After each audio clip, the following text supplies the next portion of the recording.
Labą dieną, esu Agnė, Kauno suaugusiųjų ir jaunimo mokymo centre dirbu suaugusiųjų mokinių klasių kuratorė. Kauno suaugusiųjų ir jaunimo mokymo centras jums gali pasiūlyti 4 mokymosi formas. Pirma ir populiariausia tarp suaugusiųjų mokinių tai yra nuotolinis mokymas.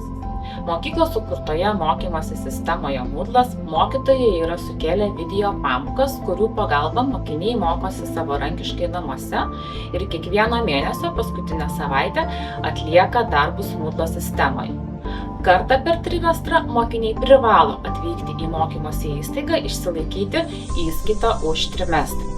Antroji mūsų mokymosi forma tai neakivaizdinė. Čia mes galime jums pasiūlyti 2 vakarus per savaitę arba šeštadienius.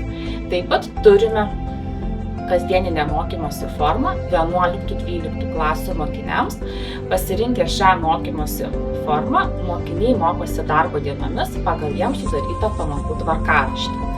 Taip pat turime puikią programą jaunimo klasių mokiniams, apie kurią jums papasakos plačiau mūsų mokyklos mokytojos bei jaunimo klasių kuratorės. Tad jeigu susidomėjai bet kurią mokymosi formą, prašome susisiekti su mumis ir mes jums papasakosime plačiau. Ir mums visai nesvarbu, koks jūsų amžius ar kur jūs gyvenate.